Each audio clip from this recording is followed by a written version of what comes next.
In this class, I want to talk a little bit about counting. It's very important for our next study of probability, since probability has to do with the number of ways you can do something out of the number of total ways. The number of things is very important.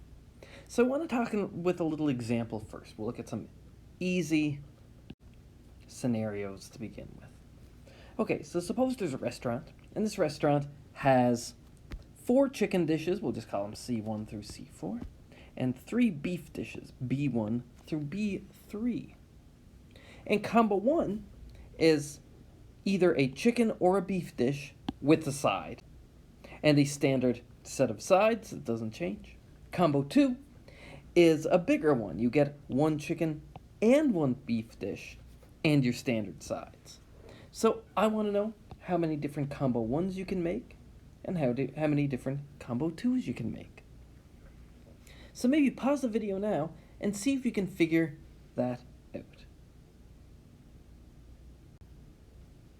Okay, now that we're back, well, for combo 1s, you can pick one of these 4 chicken dishes or one of these 3 beef dishes. So in total, there are 1, 2, 3, 4 plus 1, 2, 3, so that's 7 different possible choices here. So I'll rate it like this. So there's 4 choices if we pick a chicken dish, plus 3 choices if we picked a beef dish, for a total of 7 different combo 1s. That's pretty easy. For combo 2, it's a little more complicated. Well, for combo 2, you pick 1 chicken and a beef dish. So if we picked combo 1, there's 3 different choices for my beef dish. So you could be combo 1, beef 1, combo 1, chicken 1, beef 1, chicken 1, beef 2, chicken 1, beef 3. So that's 3 choices. But for each chicken dish that I pick, I can do that same thing. So if I pick chicken 2, I'd have 3 choices, B1, B2, B3. And similarly for chicken 3 and chicken 4. So there's 4 choices for my chicken dish and 3 choices for my beef dish. So there's 4 times 3 for each of the 4 chicken dishes. There's 3 beef dishes that could go along with it. So there's 12 different combo 2s I can make. And notice the difference in the words here. So combo 1 had this word or, and combo 2 had this word and. And with or, in some sense, we added, and with and, we multiplied. That's not a hard and fast rule. You have to be very careful, but it's a good thing to notice. Let's look at this more generally. So, when you have this kind of or counting like we did, where you want to count the number of ways you could pick something in group A or group B, well, you just add up the number of ways you can pick something from group A and the number of ways you can pick something from group B. Add them together, just like we did in the previous example. Now, there's one caveat to that. You have to make sure that A and B don't have any common elements. Otherwise, we'd be overcounting them. Let me give you an example, and then we'll talk about how to fix it.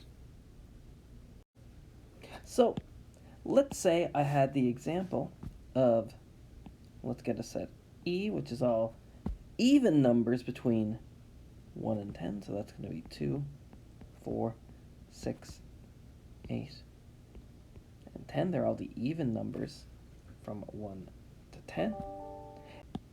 And all the prime numbers, remember that prime numbers are numbers that have exactly 2 factors, 1 and itself. So they're going to be 2, 3, 5, and 7. 1 isn't prime, by the way, but that's a more technical thing. Just take my word for it. 1 is not prime. So, for example, 7 is prime. 1 and 7 are factors, but 6 isn't, since 6 has a factor of 2. So these are all the prime numbers. Now, if I wanted to count the number of ways I could pick an even number or a prime number, well, let's pretend like we can just do the above. So we have the number of even plus the number of primes. There are 5 even and 4 primes, so there should be 9 different ways. But if I count here, I can pick 2, 3, 4, 5, 6, 7, 8, and 10. That's only 8 different ways I can pick my numbers here. And why is that? Why did we get 1 extra? And it's because we counted 2 twice here. We counted it as an even number and as a prime number. So we need to subtract off 1 copy of that. So we need to subtract off 1 copy of things that are even and prime. And in this case, even and prime, there's only 1 thing. It's 2. So really, it should be, I'll erase this, equals 9 here. This should be minus 1, since there's 1 element that's both even and prime, and that gives us 8. So to update this, to talk about events that aren't necessarily mutually exclusive, maybe they have some overlap, you just subtract off the number of things in that overlap. Now, when we're talking about sequential counting, in some sense, with multiplicative, so you make 1 choice and then you make another, like we did for that combo. You choose your chicken dish and then you choose your beef dish. Well, we can do that just by multiplying the numbers together. Just like before, we had 4 chicken dishes, 3 beef dishes, so the number of ways we can pick a combo with a chicken dish and a beef dish is 4 times 3, which was 12.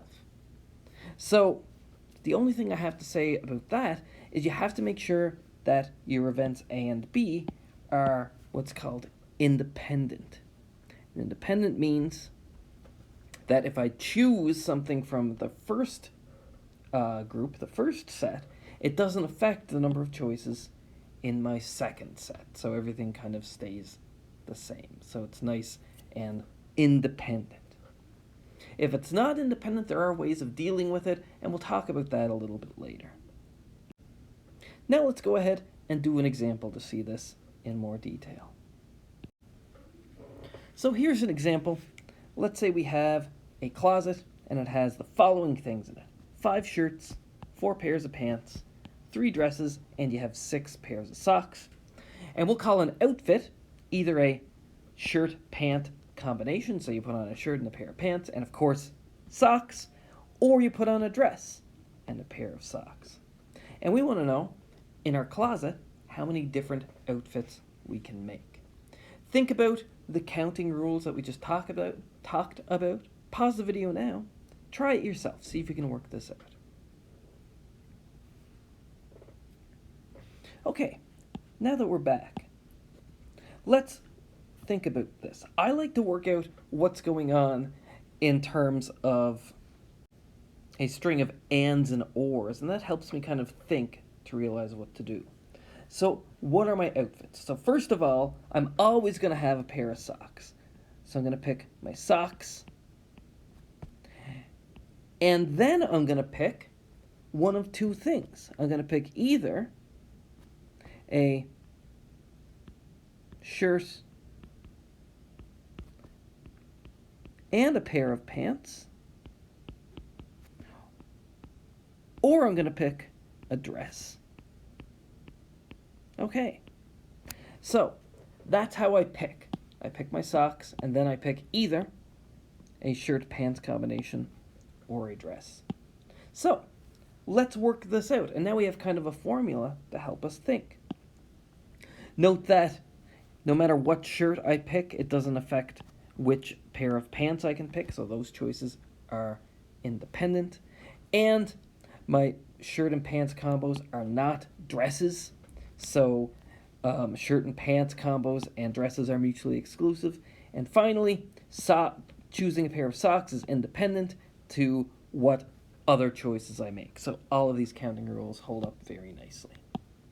Okay, so let's go ahead. So we have 6 pairs of socks So there's 6 ways of picking that. And we need to pick what else to wear. So we can pick a shirt and pants combo. There are 5 shirts and 4 pairs of pants. So there's 20 different shirt pants combos I can make. Or there are 3 different dresses. So the number of outfits, maybe I'll write it like this. Number of outfits. Well, that's going to be 6 times 5 times 4 is 20, plus 3 is 23. And that works out to 138 outfits. So, given the situation here, we can use our counting rules to determine that there are 138 different outfits you can make from your 5 shirts, 4 pairs of pants, 3 dresses, and 6 pairs of socks. Let's move on and talk a little more about counting, and this time we're going to talk about counting arrangements. To get to talking about counting arrangements, we need a little notation. It's called factorial notation. So this exclamation mark we call a factorial in mathematics. And it's just shorthand for saying take the numbers starting at 1 and multiplying each sequentially until you get to n. So if we have n factorial, it's 1 times 2 times 3 times 4 times 5, all the way up until we get to times n, whatever number n is. A few examples. 4 factorial, 1 times 2 times 3 times 4, that's 24. 7 factorial, 1 times 2 times 3 times 4 times 5 times 6 times 7, you can check that's 5,040. 50 factorial, 1 times 2 times 3, all the way up to times 49 times 50. Well, that number is ridiculously huge. That is roughly, rounding to just kind of one significant figure, it's a 3 followed by 64 zeros. That is a astoundingly large number. We'll talk a little bit more about that in a bit. And I do want to make one note. Also, it makes sense to say that 0 factorial is 1. So we're kind of making that definition there. If we see 0 factorial, we're thinking of that as 1. And we'll see why that makes sense a little later. I will say, calculators, especially when you have factorials of numbers that are kind of large, like 52 or 50, or even if you get larger, it's even worse, they don't have the memory to be able to deal with those numbers particularly well. So it's a really good idea when you have factorial expressions, especially a factorial divided by another factorial, simplify this as much as you can. So with this expression, 52 factorial divided by 50 factorial, you could imagine the numerator is going to have 60 odd digits, and so is the denominator, so that is hard to do. But you can simplify this just by canceling out common terms. So 52 factorial, I can think of this as 52 times 51 times, I'll write it like this, 50 times 49 times 48 times 47, all the way down to times 2 times 1. And I want to divide by 50 factorial. But what is 50 factorial? 50 factorial is 50 times 49 times 48 times 47, all the way down to times 2 times 1. Just to note, I did write it in the opposite order rather than starting at 1 and ending at the last number. I started at the last number and ended at 1. Same thing. But my point is this bit here, this is just 50 factorial. So I can rewrite this as 52 times 51 times 50 factorial, and that's divided by 50 factorial. And now I have just a bunch of things in the numerator multiplied together, so I can cancel it out with things in the denominator. So I'm going to cancel out 50 factorial with this number 50 factorial, and this just works out to 52 times 51, which is somewhere around 2,500, 2,600. You could work that out in your calculator if you wanted to, but that's a lot easier than dealing with these very large numbers separately. So a good rule of thumb is to simplify before you calculate factorials. Okay, so let's think about arranging symbols. I'm going to use letters a lot, but it could be any symbols that you like.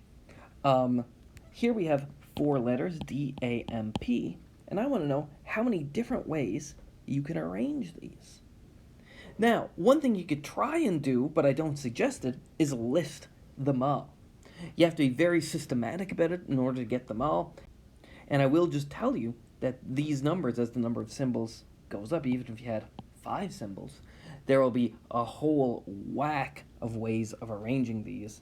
So listing isn't the best way. So thinking about this more in the vein of that sequential and counting that we did, maybe pause the video and think about how to calculate this. I'll give you a hint. Well, if we want to arrange these, you can pick the first letter, and then after that pick the second letter, but you can't use the first letter since you've already used it, and keep going like that. After you pick the first and the second, then you have to pick the third, not using the first two, and then finally you have to pick the last letter. So think about that. Pause the video now and see if you can come up with the number of ways of arranging these letters. Okay, now that you're back, well, I can think of this like sequential and counting. So, how many ways are there of picking my first letter? Well, it can be a D, a, an M, or a P. So there's 4 different ways of picking that first letter. Let's say, just as an example, let's say I picked M to be the first letter. So I've already used that. I can no longer use that since I'm arranging these symbols. Every symbol needs to appear. Okay, so now I need to pick my second letter. Well, I've already used M, so there's 1 fewer choice. There's only a choice of a D, an A, and a P. So now there are 3 choices for that second letter. Let's say I picked A as my second letter. Now, for the third letter, I can't choose the M or the A, so there are 2 choices left. Or if I picked different letters here, there'd still be 2 choices left. So there's 2 choices for that third letter. Let's say it ended up being the P, so I can't use that. And then the last letter, I'm forced to choose what's left over, so there's only 1 choice. So there's 4 choices for the first letter, and 3 choices for the second, and 2 choices for the third, and 1 choice for the last. So I multiply these. This is sequential and counting. Maybe I'll write down that I picked a D here, even though I had no choice. So entirely, there are 4 times 3 times 2 times 1, which is 24 different ways of arranging these letters. And if you notice, this is 4 factorial. 4 times 3 times 2 times 1. Again, I just wrote it in this other order, decreasing rather than increasing. And this is kind of the order that you'll use factorials in a little bit more, but it's honestly the same thing. Rather than saying 1 times 2 times 3 times 4, I'm just saying 4 times 3 times 2 times 1. Okay. And there's kind of nothing special about having 4 symbols here. So in general,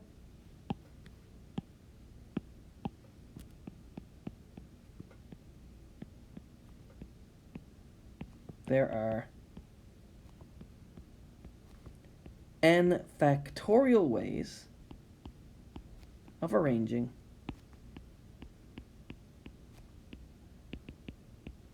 let's say n, and this word is important, unique symbols.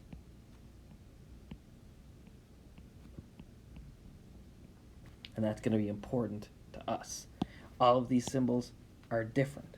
We'll look at some examples on the next few slides where there are some repeat symbols. And here is one of those examples. Let's say I have the letters C-A-N-A-D-A. Well, now I can't just say 6 times 5 times 4 times 3 times 2 times 1, since I have 3 repeat symbols. I don't want to consider, if I want to call this A1, A2, A3, I don't want to consider having the A's there a different word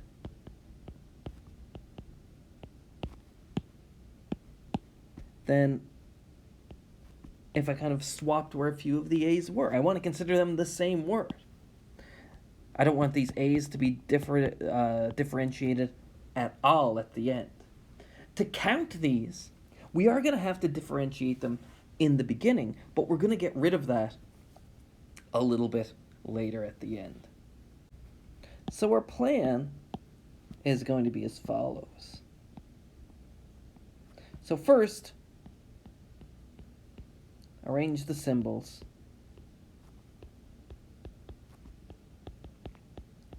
like they're all different. We know how to do that. We just learned how to do that on the previous slide. So that's step 1. And then step 2 is divide by the number of ways of arranging the repeat symbols.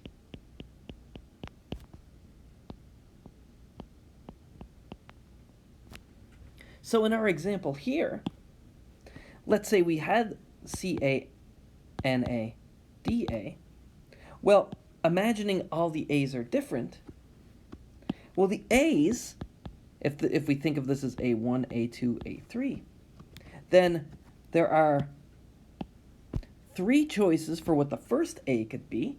Say, if we made it A3, then there's 2 choices for what the second A could be, and then 1 choice for what the third A could be. So there's 6 different words that are C-A-N-A-D-A if we just arrange these letters, pretending they're all different, but where we want to consider them the same. So we've overcounted each word by a factor of 6, so we need to divide by that. And what is this? 3 times 2 times 1. This is just, of course, 3 factorial. So the number of arrangements here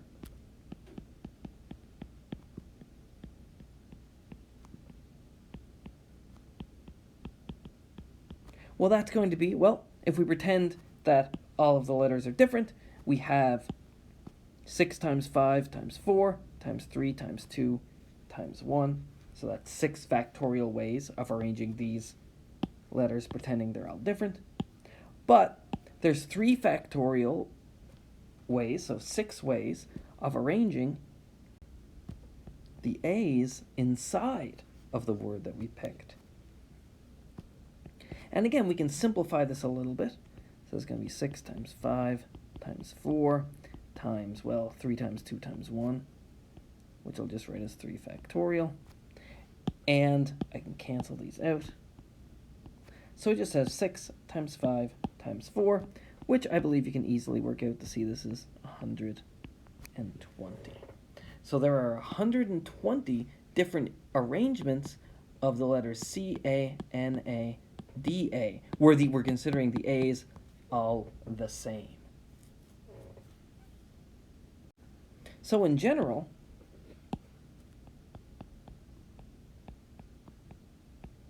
if you want to arrange n symbols with, say, let's say, R repeats, well, the number of arrangements is going to be n factorial over R factorial. Let's look at another example with multiple repeated symbols, and then that will be the last one for this video. Here we have the word bookkeeper, and we want to know how many different arrangements there are here. So, a good thing to do is, well, let's, first of all, count how many symbols we have and count how many repeats there are of each symbol. So there's 1, 2, 3, 4, 5, 6, 7, 8, 9, 10 symbols in total. So we have 10 letters. We have 1 B. We have 2 O's. We have 2 K's. We have 3 E's. We have 1 P, and we have 1 R. Okay, and let's make sure we got them all. We have 10 letters.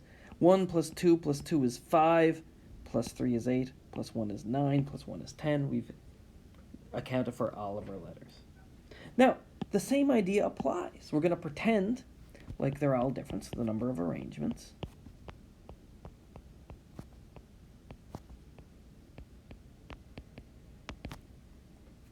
Well, pretending they're all different, that's 10 factorial. And now we're going to divide by the number of ways of arranging each of the individual letters inside the word. So we have 1b, so we could say we're going to divide by 1 factorial if you like, but that's just 1, so we don't really need to include that. We have 2 ways of arranging the O's. We can just flip them, so we're going to divide by 2 factorial, or 2. We have 2 K's, so we need to divide by another 2. And we have 3 E's, so we need to divide by 3 factorial. And just to be clear, since there are 2 O's, we divide by 2 factorial. Since there are 2 K's, we divide by 2 factorial. And since there are 3 E's, we divide by 3 factorial. And now we just need to figure this out. And I'll leave this as a little exercise. You could punch it into your calculator if you like, but there are 151,200 different arrangements of the word bookkeeper, of the letters in bookkeeper. Now these ideas are going to be really important to us when we use these in some problems where we can translate the problem into an arrangement of symbols style thing. We can count a number of ways in a different problem just by making them symbols.